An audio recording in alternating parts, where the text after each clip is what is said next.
नमस्कार। कल हम आपको प्राकृतिक संख्याएं और पूर्ण संख्याएं बता दिए थे। आज हम इस वीडियो में यानी इस सीरीज में आपको हम उसी के आगे बताते हैं। तो मैंने कल आपको ये बताया था कि जो प्राकृतिक संख्याएं होती हैं वो 1 से स्टार्ट होती हैं और जो पूर्ण संख्याएं होती हैं वो 0 से स्टार्ट होती हैं। तो अब आज अगर हम प्राकृतिक संख्याएं, अगर नेचुरल संख्याएं, जो नेचुरल जो नंबर होते हैं, नेचुरल नंबर, उन पे अगर हम बात करें तो ये हमारे दो टाइप के होते हैं। एक हमारे होते हैं प्राइम नंबर, एक होता है कंपोजिट नंबर। कंपोजिट नंबर ये हमारे कैसे होते हैं? प्राकृतिक संख्याएं होती हैं।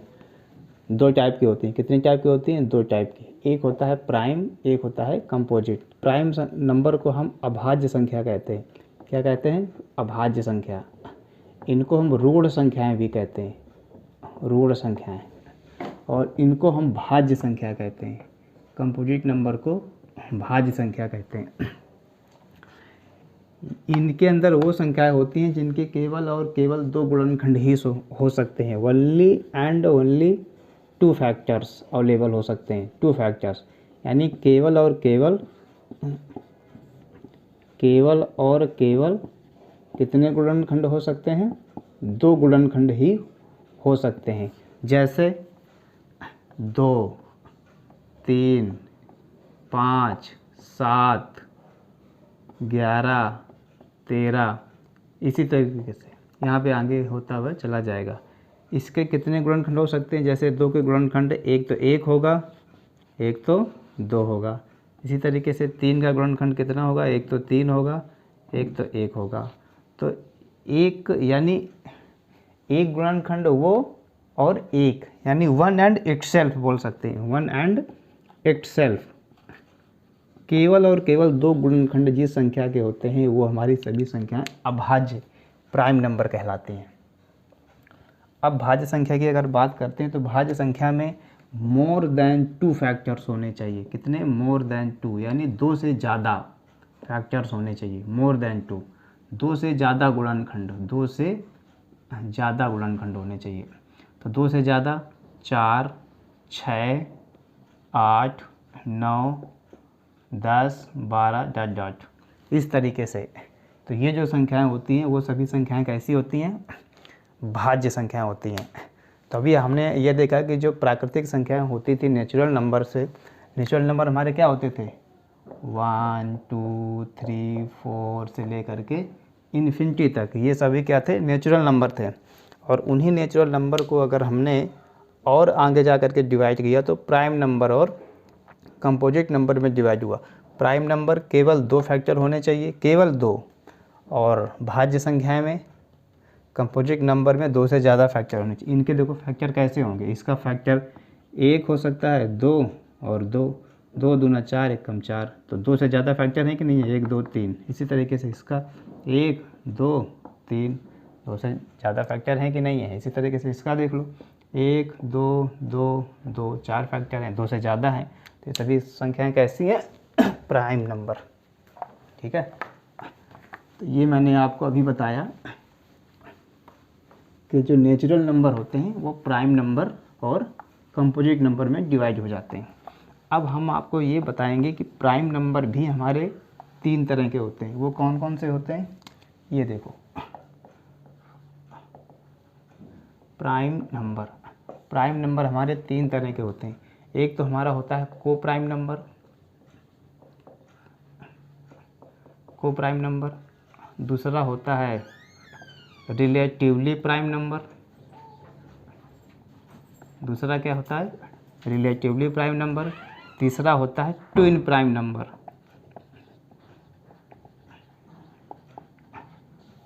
ठीक है। इसका मतलब होता है सह अभाज्य संख्या। सह अभाज्य संख्या। ये सब चीज़ें बहुत ध्यान से समझिए, अदरवाइज मिस हो जाएंगे तो कभी समझ में नहीं आएगा। आपने 50 बार पढ़ा होगा बट समझ में नहीं आया होगा। इसका मतलब होता है सापेक्षिक अभाज्य संख्या। दिक्कत पता है क्या होती है? दिक्कत ये होती है कि आप 1 बार पढ़ोगे, 2 बार पढ़ोगे, 2, 3, 4, 10, 1, 2 साल बाद आप भूल जाओगे। यही होता है।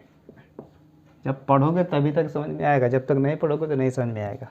तो यहाँ पर हम समझाने की ऐसी कोशिश कर रहे हैं कि आप अगर इसको 10 साल बाद भी है, जैसे आपने 1 2 3 4 ABCD का ख ग पढ़ा होगा तभी तक आप भूले नहीं होगे। भले आप उसको रिवीजन नहीं करते बट आप भूले नहीं होगे। क्यों? क्योंकि उसको आपने मन से पढ़ा था, इसलिए आप इसको मन से पढ़िए, अदरवाइज चीज़ें फिर बेकार हो जाएंगी। फिर ट्विन प्राइम नंबर का मतलब होता है जुड़वा अभाज्य संख्या। हमारा यहाँ पर पर्पज केवल आपको समझाना है। पढ़े तो आप इतनी सारी RS अग्रवाल ये किताब वो किताब 36 किताबें पढ़ ली होगी, बट समझ में उतनी देर तक आता जितनी देर तक आंखें किताब में रहती हैं। सहभाज्य संख्या, सहभाज्य संख्याएं वो होती हैं कि इसमें जो दोनों संख्याएं होंगी, इसकी जो कंडीशन है दोनों संख्याएं होंगी वो अभाज्य होंगी और उनका HCF कितना होना चाहिए? 1 होना चाहिए, हाईएस्ट कॉमन फैक्टर। अगर आपको HCF निकालना नहीं आता है तो इसके लिए हम एक अलग वीडियो बनाएंगे या फिर आगे बताएंगे भी, ठीक है, आगे आएगा उसमें आपको हम बताएंगे। तो HCF हाईएस्ट कॉमन फैक्टर 1 ही होना चाहिए और संख्याएं अभाज्य होनी चाहिए। जैसे 2 और 3 दोनों अभाज्य हैं, अभी मैंने बताया, तो इसका HCF कितना है? 1। 3 और 5 दोनों भाज्य हैं। 7 9 होगा नहीं, 11 दोनों भाज्य हैं। 11 और 13, 17 और 19, इसी तरीके से डॉट डॉट को प्राइम नंबर है, अभाज्य हैं दोनों, बट इनका HCF कितना है? 1। अच्छा, HCF देखो कैसे निकालोगे, कैसे? इसमें से कॉमन क्या है? अगर 3 के गुणनखंड करें तो 3 1 कम 3, 5 के गुणनखंड करें फैक्टर करेंगे तो 5 1 कम 5, इन दोनों में कॉमन क्या है? 1, तो इसका HCF कितना हो गया? 1। इसी तरीके से सभी का ऐसे ही है।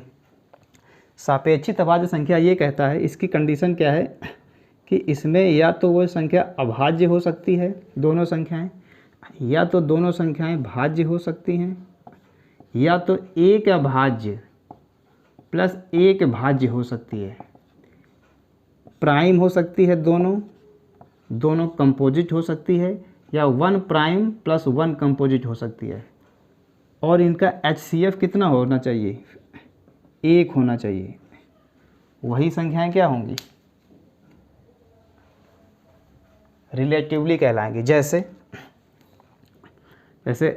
2 और 3 दोनों कैसी हैं? अभाज्य हैं, इनका HCF 1 है, अभी मैंने जस्ट बताया। ये किस में कंडीशन आ जाएगी? सापेक्षित में। अभी जैसे 7 और 9 ये आपकी क्या है? अभाज्य है, ये आपकी भाज्य है, अभी इसके पहले बताया था, लेकिन इनका HCF कितना है? 1 है।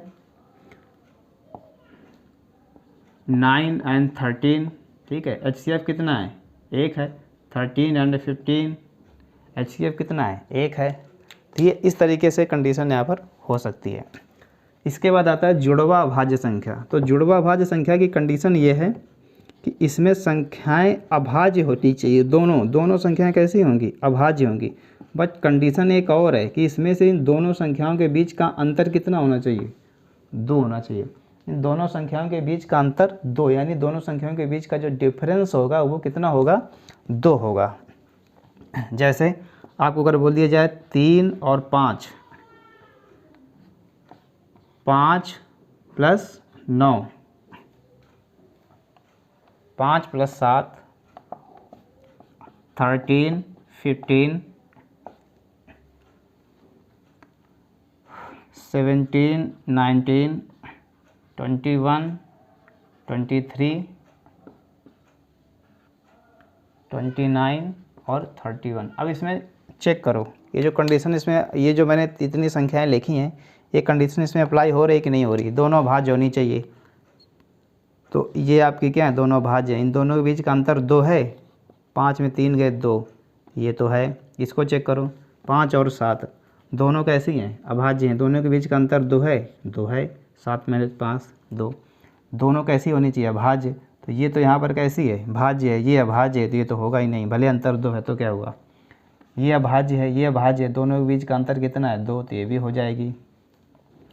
ये भाज्य है, ये अभाज्य है, दोनों के बीच का अंतर कितना है? 2, तो नहीं होगी, क्योंकि ये क्या है? भाज्य है।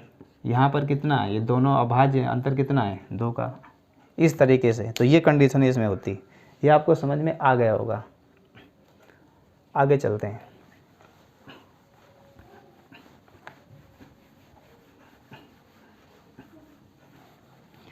तो प्राइम नंबर 3 तरह के होते हैं, को prime number, relatively prime number और ट्विन प्राइम नंबर। सहभाज्य संख्या, सापेक्षित या अपेक्षित अभाज्य संख्या और जुड़वां अभाज्य संख्या। अब अगर एक हम सवाल दे दें आपको तो उसको कैसे करोगे, देखो यदि एक क्वेश्चन लिखता हूँ, यदि P और Q संख्याएं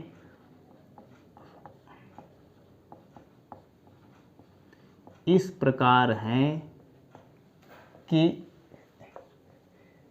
यदि P और Q 2 अपेक्षित संख्याएं इस प्रकार हैं, अपेक्षित या सापेक्षित लिखो, 2 अपेक्षित संख्याएं इस प्रकार हैं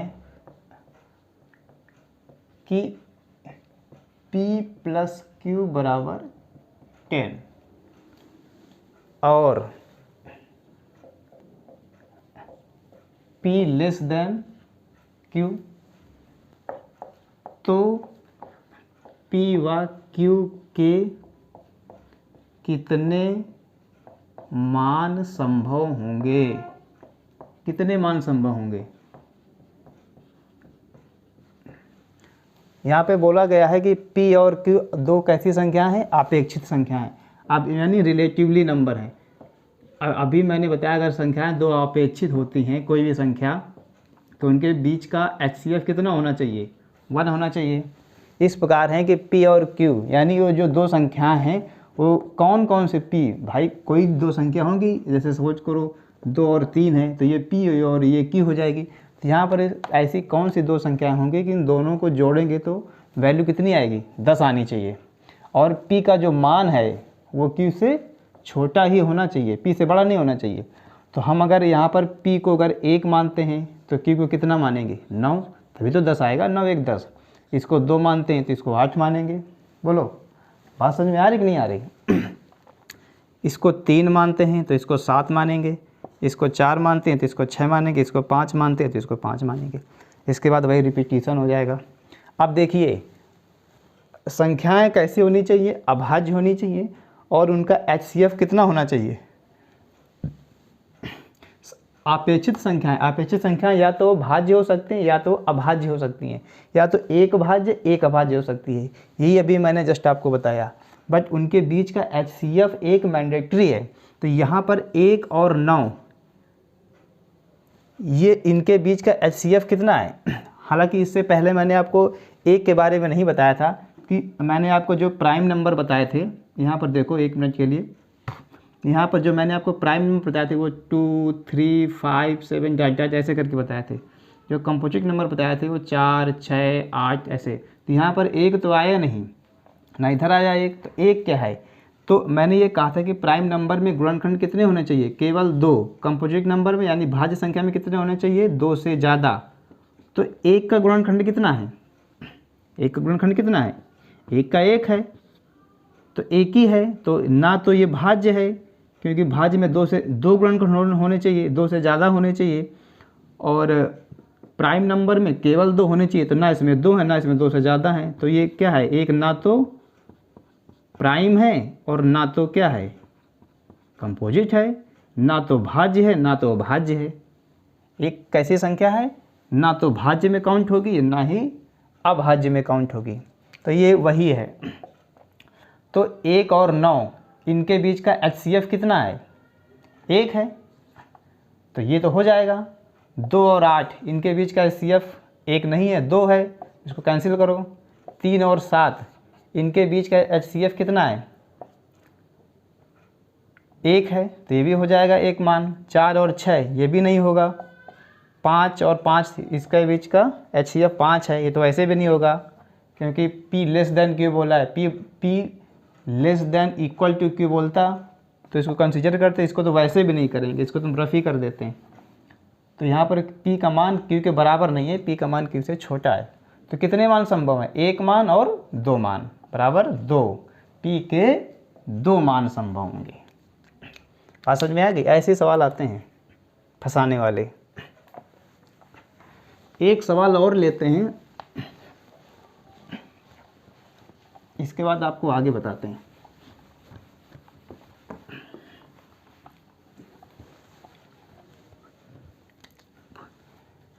क्वेश्चन है हमारा x की पावर 7 माइनस x की पावर 3 इज इक्वल टू 1542। तो x के कितने मान संभव हैं कि इतना वैल्यू आएगा?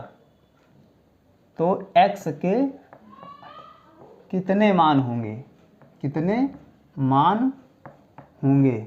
देखो इसको ध्यान से देखो, ये क्वेश्चन थोड़ा सा डिफरेंट टाइप का है। ये मैंने थोड़ा सा आगे का क्वेश्चन बता दिया, अभी मैं जस्ट आपको बताए दे रहा हूँ रफली ऐसे।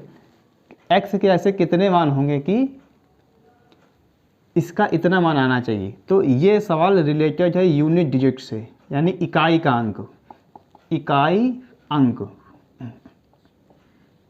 तो इसके इकाई तो इसके पावर में हम 4 से भाग देंगे। किसी का यूनिट डिजिट निकालने के लिए उसके पावर में क्या करते हैं? 4 से भाग देते हैं। क्योंकि अच्छा 4 से भाग क्यों देते हैं? क्योंकि 4 के बाद सारे पावर रिपीटिशन होने लगते हैं, इसलिए। तो x 4 का भाग दोगे, माइनस 3 में भी 4 का भाग दोगे, कितना? 1542। तो यहाँ पर जो भी भाग देते हैं ना, तो उसका रिमाइंडर लिखते हैं। अगर 4 का भाग हम 7 में देंगे तो कितना आएगा? 4 एक कम 4, 3 रिमाइंडर बचेगा। तो x की पावर रिमाइंडर कितना आएगा? 3। भागफल नहीं लिखते हैं, ये चीज़ नहीं लिखते हैं, ये चीज़ लिखते हैं।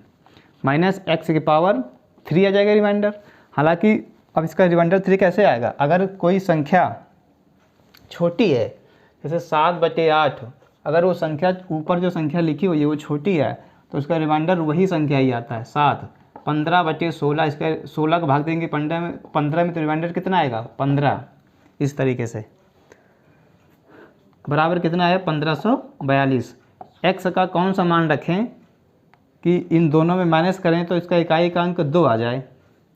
तो x का अगर 1 रखते हैं तो यहाँ पर 1 भी रखेंगे। 1 क्यूब बराबर 1542 क्या आएगा? नहीं आएगा, क्योंकि 1 - 1 0 हो जाएगा। 0 बराबर 1542, यानी ऐसा x का ऐसा कोई भी मान नहीं है जो यहाँ पर 2 ला सके, कोई भी मान नहीं होगा, क्योंकि ये 0 हो जा रहा है। इसलिए ये इकाई का अंक आपको अभी आगे चैप्टर है, बहुत बड़ा चैप्टर है, आपको और अच्छे से समझाएंगे। अभी आप इसको इस तरीके से आपने इसको देखा। तो अभी हमारा मेन फोकस क्या था? प्राइम नंबर और कंपोजिट नंबर पे।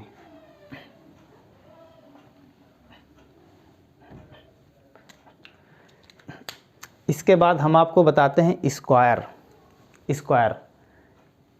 स्क्वायर आप कैसे निकालोगे? स्क्वायर मीन्स वर्ग। ठीक है, तो इसके बाद जो हम स्क्वायर की जो सीरीज़ चालू करेंगे वो हम अगले वीडियो में बताएंगे। तब तक के लिए नमस्कार।